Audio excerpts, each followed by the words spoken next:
You can't, and let me take it down, Luke, so you'll have We were traveling through the countryside, and we went through St. Louis where it was completely devastating. We went through France where the big roads where all the dead fighting was, and down on the coast we seen some of that when we went in there. We knew, it was real. And we got into this kind of a courtyard, but there was a house that had two or three stories or some kind of building. It might have been a municipal. And they said that they didn't have no room nowhere in there except up in the attic. We rolled out on the road and stayed down. And we had been asleep long, so I heard some artillery anti-aircraft fire right there close by. I didn't know the guns were there. And they started shooting. And then I could hear a German plane. I could hear it coming. And I thought about it a lot. When that plane was coming, I'd just be sweating. And then when it would turn and be going back, I'd be cold. And then when it come back, I'd be sweating again. That was my worst experience on the farm like that. But they knew they shoot the thing down, and I think they shot $1 million worth of ammunition at it. I later found out what it was. They called it Big Shit Shot. Germans would send planes out like that at night trying to spot lights and all. That's the reason we had to maintain blackout all the time. But I want to back up just a minute and tell you, before all of that happened, when we got up there, we was going to be at the 26th Infantry Division. And you people might remember the study history, that was attached to the 3rd Army, which was George Patton's army. And I'll never forget it. We went into a school building, like a kind of auditorium, for orientation. I don't remember saying that Patton was going to be there. But anyway, we went in there. We sat there a little bit and rested. Somebody hollered the kitchen, we all jumped up. And he come up on the stage and had his silver handle revolver in his pants, and then all of a sudden that helmet with that star on it. He said, I said, you know who this is? And they all hollered, yes sir, George Patton. He said, you damn right, it's George Patton.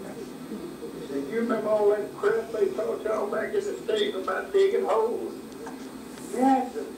He said, well, forget about that mess. He said, by God, you and George Patton on, and George Patton don't stop nowhere long enough to dig a damn hole. So that's fine. Invitation to George Patton. Of course, I went on and met this lieutenant colonel, and of course, I was responsible for moving him, and I take it serious. I never went to sleep, but I didn't know where he was. He didn't know where I was. And after the war was over, he told me that if we had another war, he wanted me to serve with him. But I appreciated it. But I had a baby born while I was going overseas, and I hadn't seen her. I didn't see her till she was 14 months old. And that's hard, yeah. And he sent that young money. He bought me clothes. I didn't wear normal GI,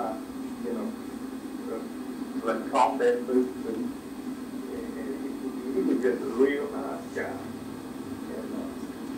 And I never forget it, and I appreciate what he done for me. And of course, I appreciate him acknowledging it. He thought I'd done a good job too. Whenever was he born? He was born Oklahoma City, Oklahoma. Now, what would you like future generations to know about that for me, please?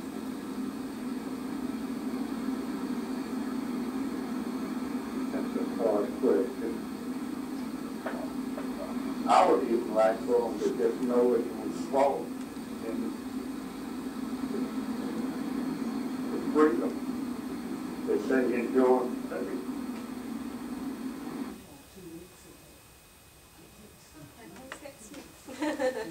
So, alright. And so that's kind of how I wanted to start out, just by listening to it. And first question, either one of y'all or any one of you, because I mean you knew him as well. Well, this is probably more for y'all. Did your dad talk much about the war when you were growing up? Did he talk after y'all go hunting and things? I never heard him talking about it. No, we'd ask him about it, and sometimes he would reiterate a little bit about what might have happened about something, but he didn't talk about it. Yeah. Well, that seemed to be a pretty common theme amongst a lot Yeah. of them.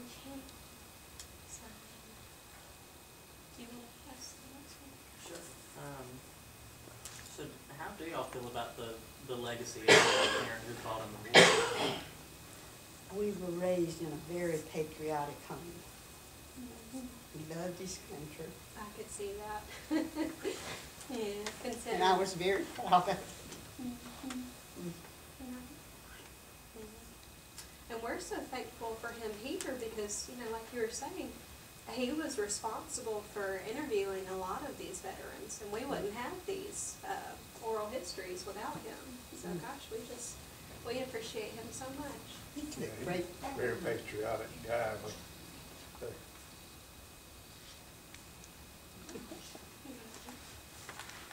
Right, and he was a part of the committee for the Greatest Generation Park, Yeah. right? Yeah, that's right. Yeah, Yeah. so. And now, so were you were the one he was referencing was born Yeah. while he was over there? Yeah. So, how old were you when he came back? I was almost 2. We lived in Silvertown. My grandparents lived on 9th Avenue in a 4-room house. There was Big Mama and Granddaddy, Clarence and Priscilla, and Clarence and Clara, they were twins, and Benny, and then Mom and I stayed there. So there was 6 people in that 4-room house. And then when Daddy came back home, he got a job with a mill, and we moved around the corner. Okay. And there was 5 of us in a 3-room house. Oh, wow. So, things have changed. Y'all do get creative with space. So, would you say that the mills meant something to your family, considering he came back to work there? I was going through these questions the other night, and I got to thinking about all the people in my family, and on my paternal and maternal. About 20 of them altogether. And of that 20, all of them lived in Silvertown, except for 3. And that was one of my grandmother's brothers lived in Hogansville. The rest of them lived in Silvertown. And if you lived in Silvertown, you had to work in the mill. So I guess we were just one big happy family. I didn't realize we had that many people in Silvertown, but we did. And how much younger are you? And I'm sorry, remind me of your name. I didn't get Eddie. Eddie. Eddie. I didn't get to come in. I ran in late, so and you're Miss And I'm Gloria. Gloria. Yeah. Right. About four years difference. Yeah. You were born 48 and I was born 44. And I know we talked about this before the interview, but what did he do in the mill? He worked in the water plant, Yeah, you said? water plant. Yeah. He worked there for quite a long time. Yeah. Right? Yeah. When he first came home, he worked in the mill. I don't know what doing. But, he worked on, they had what they call the GI Bill. He could go to college. He went over to Gordon and got a degree. Okay. And you know, I don't know what he got a degree in. Must have been business or whatever. But the guy that was running the filter plant was named Oscar Torbett, and they lived in the house there. All right. He was just about ready to retire. So Bob Chandler, who was in charge of the waterworks, it was a, what do you call them? In the mill, they were the bosses, yeah. He came to Daddy and asked him, did he think he would like to work at the water plant? We lived here in a little 3-room house, and you crossed the road and went up the hill, and there was the filter plant. I mean, he walked to work and back every day. So he said, yeah, I think I'll like that. So I think he worked about 2 years training under Mr. Torbett. And then he took his job in his house, and we moved in the house when I was about 7, 8, 9, somewhere right in there. And what was the question? I know we kind of diverged a little bit, but going back to the water plant, I know this is something else we just talked about, but you were telling me it's within what we now call, you know, the Greatest Generation Park. Yeah. So the reservoir is the one that they fish in. That was the reservoir, and the filter plant was right, that little round circle reservoir. The plant was right here. Okay. didn't know that. And then the house was outside the gate right here. You know, there's still a little bit of some kind of structure there down the hill from the reservoir that I always wondered if it was part of that. I don't know what that was. Before they did all that, that hill was much taller too. They graded a lot of that down to fill in, I guess, where the filter plant was, because you walked in and you were upstairs, and then there was the bottom part to it. So it was way down, and there was, we played on that hill all the time. That was our playground. And around that loop, riding bicycles and go-karts, all that, so. I love that. And another thing I heard, those two reservoirs, they provided the water source for the different mill communities. See, Martha Mill had Silvertown, and then the other one where the fountain is was Thompson. Okay, so yeah, that was something I always wondered about. Yeah. So, it's great that those reservoirs are still. And I think the pump house is still down there. I looked at it once when I was on Potato Creek. As you go across there. You're going north, it's on down 19? on the right. Yeah. Old Walmart sitting up a little. Yeah. I've looked at that before a few times. Okay, so that's. One time it rained so and it flooded, and I remember Daddy got the boat and put it in the back of the truck, and I went with him. We went down. He had to get right there next to the road. We got in the boat and went over to the pumping station one time. Wow. And did he continue working with the mills until No, retirement? he went to work with, that was the mill, that was their Still there, reservoir. it's got- That's what he did. They owned the mill, but I Bill still. don't They know. furnished the water for the mills too, I think. Yeah, the mills and the Yeah. houses. But I don't remember how many years he worked before he retired. It was more than 30, it was like 40, I think. Yeah, every bit, I would think. I know, just from my own reading about him, I know he, like I said, he served on that committee for the Greatest Generation Park, really helping to develop what it is today. He was also on city council, isn't he? Okay. Yeah. That's what I And he thought. was very active at that time in the American Legion too. Oh, okay. They did a lot with flags and all that kind of thing. Yeah, that's great. Like you said, very patriotic. Mhm. Okay, well, so did anything in this recording surprise you at all? I know you said one thing about his lieutenant, the commander, that was from Oklahoma. Oh, yeah. but- My daughter lived in Oklahoma for a while, and lived Oh, up okay, there. And I yeah. didn't, I was close to him and didn't know it, but he was probably not still here. Mhm. I think Daddy always wished he had contacted him after the war, 'cause he Yeah. was real big to him. Yeah. Right, yeah. That's what it sounded like. Mhm. Yeah, the story with, do you know the story about him sending money to Mom? I didn't really know much about it. No. He sent $100, Mhm. and she bought me a new dress, Mhm. and we went to Olin Mills and had my picture made.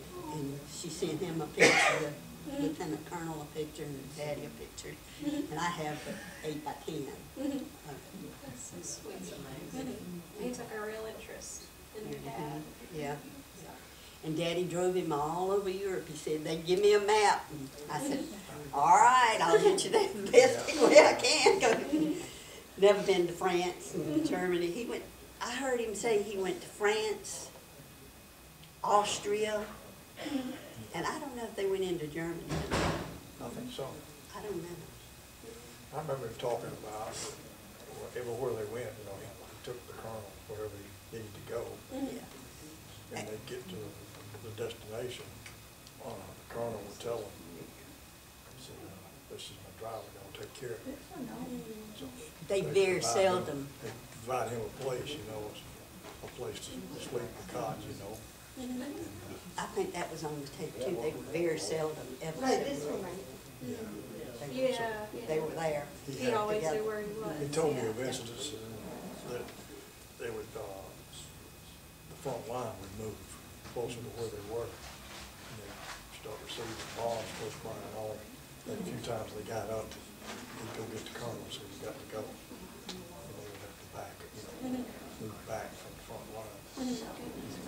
Have an important position. Yeah. For sure. It's amazing. And Gene drove a Jeep sometimes in the military, and they said they never turned the Jeeps off. Really. They ran continuously. That's when Martin Luther King got killed. Yeah, well, You see, right? I'm sure they kept them going probably during the war too. You might need to get out of there real fast. Yeah. One thing I haven't learned, and I've been trying to find out, is where he went in to Europe. Did he go through France? Sounds like on that, he was talking about France. He mentioned Omaha Beach, so yeah. Oh, he mentioned that he was at Omaha? It was kind of hard to hear, but at the very beginning, he mentioned Omaha. Yeah, the Omaha Okay. Beach. So I don't know if that was right after the invasion or what, but yeah, I heard that part. Yeah, I think he told me that they were there. He told you he went through Yeah. that way? Omaha. Well, I really liked what he said about what he would want people to know in the future about, you know, why it was fought and for our freedoms, you know. Is there anything that y'all would like future generations to know about the war and what it was fought for?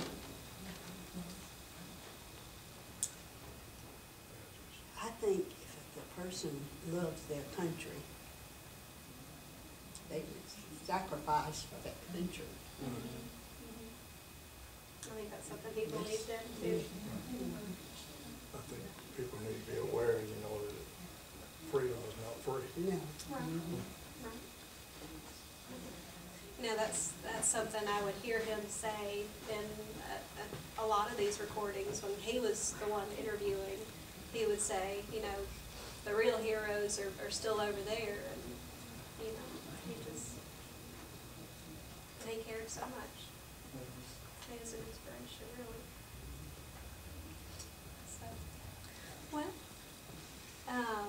So is there anything else y'all can think of that you'd like to share? Yeah, I wrote myself some notes. You know, our maternal grandpa was in World War I too. So we had his legacy, but I don't know that I ever heard Granddaddy talking about in the war. That he lost a lung. He lost one of his mustard gas. lungs during the war from all the Yeah, gassing. That's all I Oh ever my knew. goodness, Mhm. wow, Yeah, goodness gracious. there was a lot of mustard gas, I think, during that war. Yeah. Yeah, yeah. That's That's all I have written down. That's all I've ever heard about. Yeah. Well, again, I can honestly say, you work here and you hear about certain people, and gosh, you wish you could have met him so much. And, you know, I've heard his voice, like I said, in so many of these recordings, and I watched his oral history, and he seemed like such a sweet man. I know y'all are lucky to have him as a dad, so we appreciate everything that he did for this place, and I appreciate y'all coming in and talking about it. Appreciate you doing all that. It means a lot. There's still hope for the country. Yeah, like I told you, this was dear to his heart, this place was, to have people remember history. Right, right.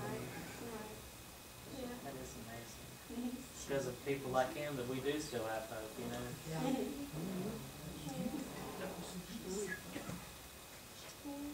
So again, I want to thank y'all. I have a little gift, and I'm sorry to say y'all might have to share it. But I got a little gift for each group coming in today. We have some pens as well, some great pens. Yeah, this one. Oh, absolutely. Well, that one has a stylus, but this one lights up. So you're welcome to get. Lights up. Yeah, you're welcome to Oh, get one my of God. each if you want. That's, This one lights up. Yeah. It's got a yellow. yeah. Oh yeah. We have I ways. don't use a